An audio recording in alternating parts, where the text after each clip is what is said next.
Ciao, sono Michela, vivo a Santa Croce del Sagno, un piccolo e ridente paese della provincia di Benevento, e svolgo la professione di avvocato.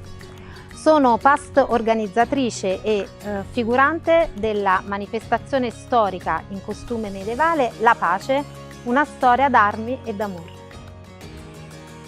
Il piccolo centro abitato di Santa Croce del Sagno per l'occasione si trasforma in un vero e proprio teatro a cielo aperto per la rievocazione storica La Pace, una storia d'arme e d'amore.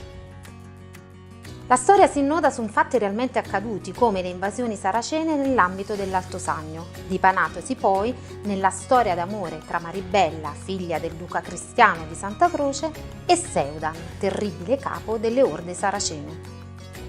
Una giostra equestre con uomini a cavallo e dame in costume d'epoca, il bando con i tamburellisti, i saraceni a cavallo, i popolani nelle tipiche locande gastronomiche ed artigianali. La storia da rivivere con noi, e che qui vi ripropongo, è volta ad appassionati e cultura medievale, italiani e stranieri che cercano un'esperienza unica ed immersiva, studenti e cultori di storia antica, ma fruibile anche da famiglie con bambini e comitive.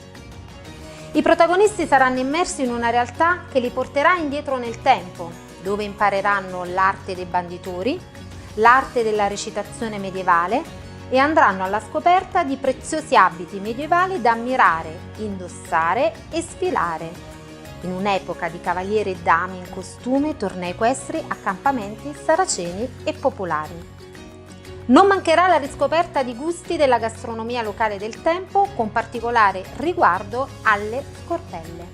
Alla fine di questo viaggio indietro nel tempo, una commissione di local vi valuterà per essere ammessi a partecipare alla prossima edizione come figuranti specializzati della Pace. Ma non vi preoccupate, sarò io a prepararvi a questa valutazione. E allora che ne pensi? Sei pronto a rivivere questa storia tra saraceni, cavalieri, dame e tamburellisti? Ti aspetto a Santa Croce del Sagno, non mancare!